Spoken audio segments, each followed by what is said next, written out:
Imagine, and maybe if you want to close your eyes, but imagine that you're young, you're less than 10 years old, you're younger.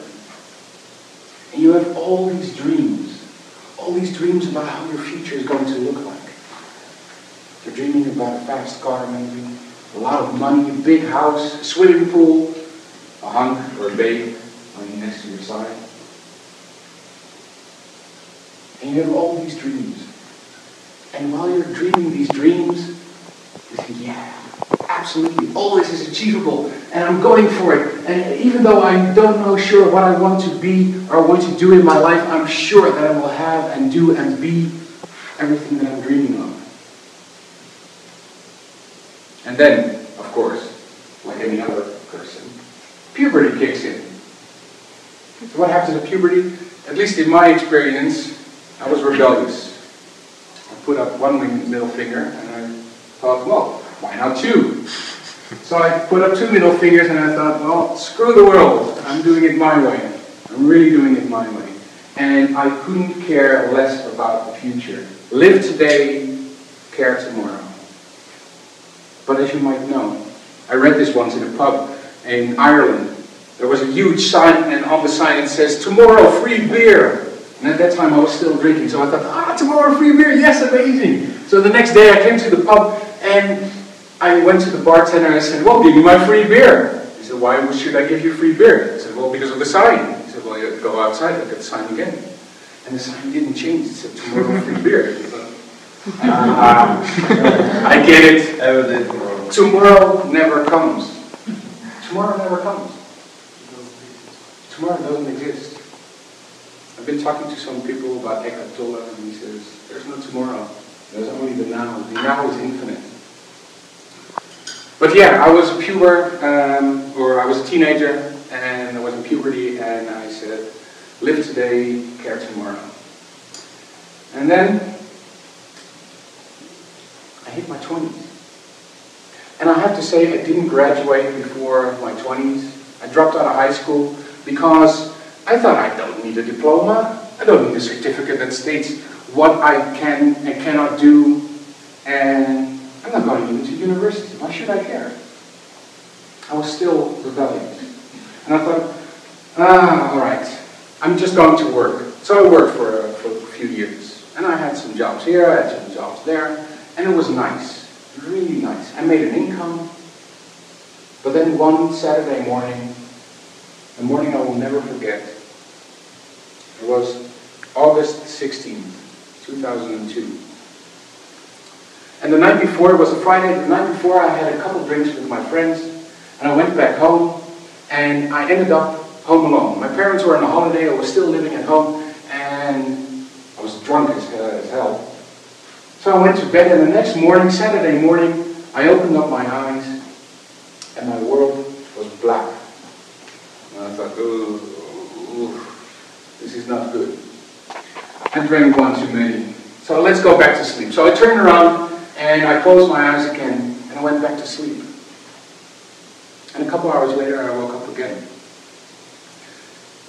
But unfortunately, my world was still black. So what did I do? Okay, slightly panicked. So like a zombie you see in a movie, I tried to feel my way around the house. A house I was living in for over 20 years at that time. And I made it to the refrigerator, which was a huge victory for me, because now I could eat and drink. And because this was a Saturday, there was nobody to call. All the hospitals in the vicinity, they were closed. So I couldn't do anything. So I survived the Saturday. I had to survive the Sunday, and on Monday I called up the hospital and I said, I cannot see anything. What should I do? And they said, well, we have space for you on Tuesday. So okay, I rang up a friend and I begged him, please drive me to the hospital tomorrow. And he said, of course I will. So I drove him to the hospital on Tuesday, and they told me, well son, you have proliferative glaucoma. I said, sorry? I have no clue what you just said. You might as well just speak Chinese to me because it's all the same. Translate it to me in simple terms. I'm not dumb, I'm not stupid, but still I don't understand what's wrong with you. And they said, something in the back of your eye, which is called a retina, like bad wallpaper, came loose. And I said, damn. Actually, I started crying because my will literally collapsed at that point. Well, maybe not literally, but internally, it felt like my whole work was gone. And so I said, what's there to do? And they said, well, we can do several things. Either we do nothing, or what we suggest, we start a whole trajectory and we do laser treatments, and we do eye surgery, and maybe some other things. And I thought, at that time, I was 21 years old, and I thought, okay, you're wearing the white coats. You studied for it for years and years and years. And I am a nobody. So, okay, I will do whatever you say that I should do. And they said, well, we should operate. And so, okay, I went into operation. I had one eye operation, I had a second, I had a third, and even a fourth. And in between, I had several laser treatments, I think 10, 20, 30, probably around 40. And the eye operations continued, from 4 to 5 to 6 to 7 to 8. And after about 2 years, a little over 2 years, I had more than 40 laser treatments and 8 eye operations done on me. My eyesight became worse. Of course, it came back a little bit after the first operation, but then with every treatment, it decreased. It became worse. And so at a certain point, I said, okay, what should I do now? Because if I keep following this trajectory, then where am I going to end? And I knew the answer. The answer was, I'm going to be blind. And so I said to the doctor, listen, I'm going to pull the plug because I don't want to become a blind guy just by operation. If I'm destined to become a blind guy, then please, by God, let it be done by nature. Let it just take its course. And so, even though they advised me to continue, I pulled the plug and I stopped. And at that point, I hit rock bottom. Because for me, I just summed it up my whole life within one hand, 5 fingers. I had no job. I had no money. I had no home. I had no relationship, no education, and I even could continue. I had no eyesight. Basically, I had no future. So these were the perfect ingredients for me to become depressed. If you ever want to become depressed, then do these 7 things, and I'll guarantee you, you will become depressed. But, I have to say you as well, being depressed is no fun. So what to do then? Well, for me, fortunately, and at that time, unfortunately, I met somebody who introduced me into the world of personal development. And personal development for me was nothing more than an occult sect doing brainwashing things to your mind and make you do all kinds of stuff that you're really not into and that you really shouldn't do. This was my perspective on personal development. As a matter of fact, I thought that there was some kind of special sect. It's called NLP, Neuro-Linguistic Programming. I said, what? Neuro-Linguistic Programming? Programming? I should be programmed. Hell no! But I went anyway, because the person was so persuasive, and I didn't know that at that point they were actually influencing me with NLP to go. But they did. And I went. And I really didn't care that much for the information that was given to me. But I don't believe in coincidence, and I do believe in the universe, or the essence, or God, or Allah, or how you want to call it, him, her. And so the universe sent me an extra motivation. And for me the motivation was to fall in love with the daughter of the trainer. And so I thought, okay, this is nice. At least out of the 7 things, I have one thing that I can strike off now, which is I have a relationship. Or I'm heading towards one. So we got together for about 3 days in the training, in the workshop, NLP, and yeah, it was interesting, but she was much more interesting. And so I spent 24 hours the first day, 24 hours the second day, and 24 hours the third day, and then I still had energy to do everything in the course. And at the end of the course, I said, so now what? And she said, well, in 2 weeks there's a new course. I said, okay, you'll be there? Yeah. Okay. Subscribing, I'm in. So I did that, and After the second course, there was a third course, and after the third course, there was a fourth course. And after the fourth course was a training of a year in education, actually called NLP/B, as in bodywork practitioner. And I asked the question again, are you going to be in there? And she said, yeah. I said, okay, I'm going. And I'm paying with loan money. I didn't have a dime. But hell, she was the bomb. She was amazing. And I thought, I'll do it anyway. And in the meantime, I have to say, okay, the information was kind of useful and it was interesting. And I learned how to deal with my fears and my depression. But still, my focus was on her. And so we went into the training, into the study, into the education of neuro-linguistic programming and bodywork practitioner. But after 2 sessions, she dropped out. And I thought, how can she do that to me? How? I'm all alone right now. And so my trainer, her dad, told me, well, where do you find your happiness? He said, well, I find my happiness in her. And he said, don't you know that happiness is not external? Of course you can find a girlfriend or a boyfriend or a car or a laptop or anything else. And it will give you happiness. But it will not last. Every time I buy something new, of course I'm happy. Every time you buy something new, of course you're happy. You cannot tell me that with a new phone or a new laptop or a new pair of shoes, you're not happy. Of course you're happy, but it doesn't last. So for me the message was, wow, happiness actually comes from the inside. But how do I find it? And so my mentor told me, go inward and find anything that's still blocking your internal happiness. Your persistence to find that happiness. Your persuasion, your passion to find that happiness. And he was persuasive. So I went inside, and during all the rest of the training courses, I continued. And I actually found happiness. I got rid of all the stuff, all the shit that I've been carrying around for so many years. All the dreams that I once had and that were lost. I put behind bars, I locked it, and I threw away the key. And then, for me, the biggest insight came. And that was, wow, if I can do this, if I can lose my depression, create happiness, and actually start focusing again, looking towards the future, even not visually looking, but visionally looking towards my future. And how much more can I do?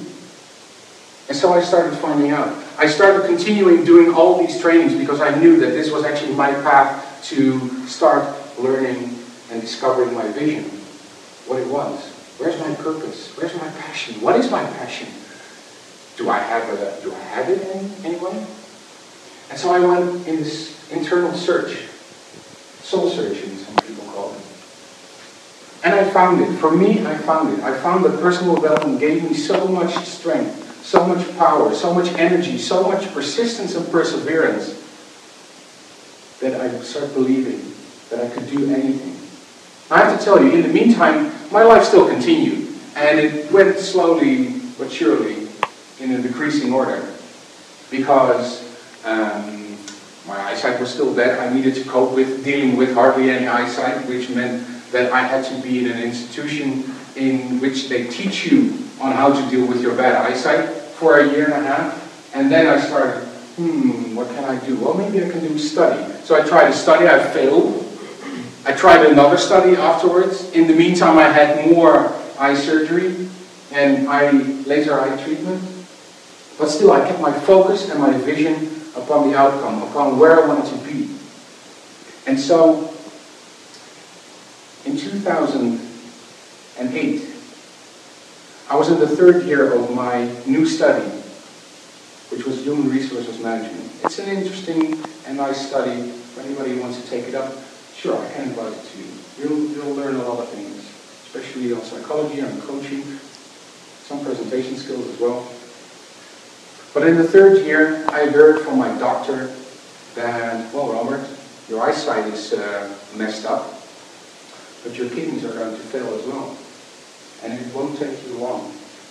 And so for me, again, with the extreme positive mindset at that time, I had already lost my depression, and I was focused on so many things that I could achieve, and that I wanted to achieve, and that I believed to achieve, that I thought, okay, let's focus on how I want to deal with this. And what I did in 2009, just after graduation, I barely made it, but I made it. So, wee for me. My doctor said it will take you probably a couple of months before you have to start.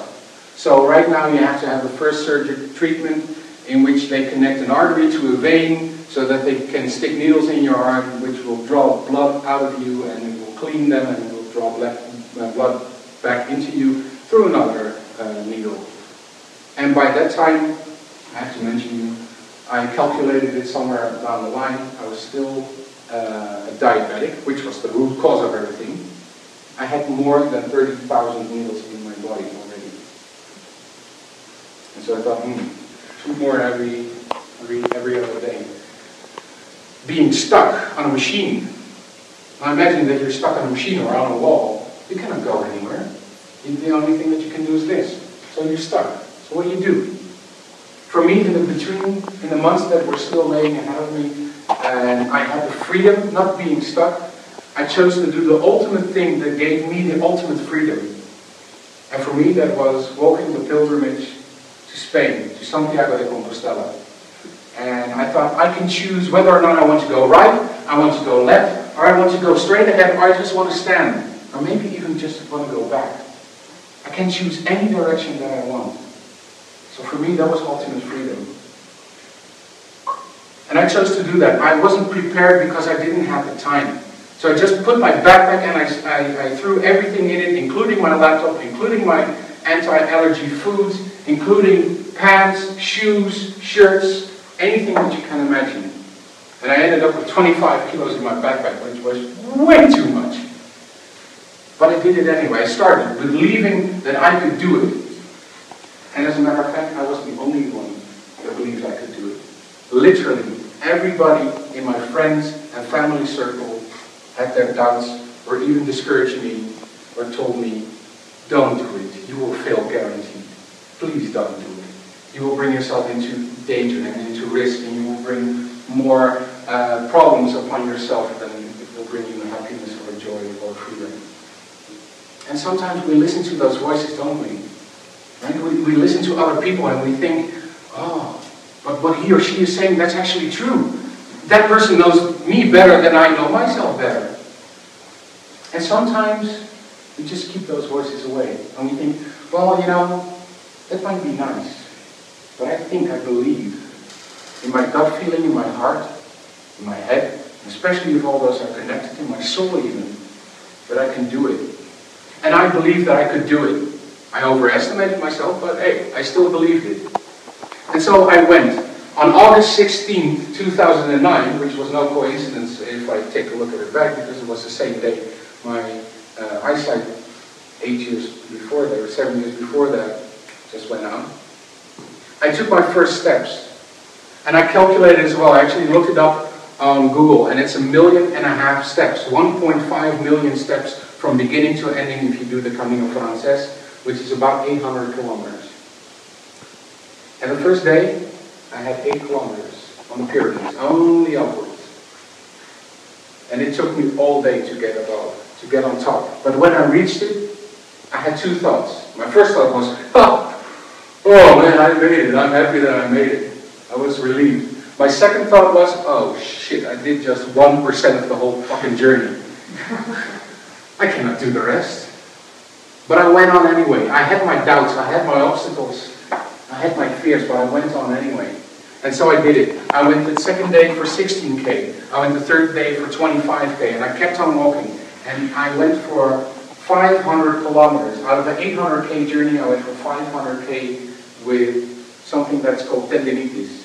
And it's inflammation in your joints. Not even in your muscles, but it's in your joints. And it hurts like hell. And every single morning I had to wake up with tendinitis in both my feet, both my knees, and both my legs. And I was like an old Volvo. Maybe you know these cars or any other old cars that you ever see. It's like and eventually it will run. It's an old diesel, so that it will run. And And you have to keep on going, because if you stop, then the engine will turn off, it will switch off, it will drop out, and then you have to push the car. So what I did, I just kept on going, I just kept on going, I just kept on going, every single morning for 500k in a row. And after 39 days, I reached Santiago.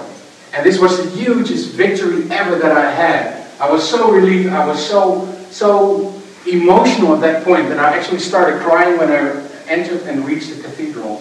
And there was a bagpipe playing, and it just increased the amount of emotion that I had.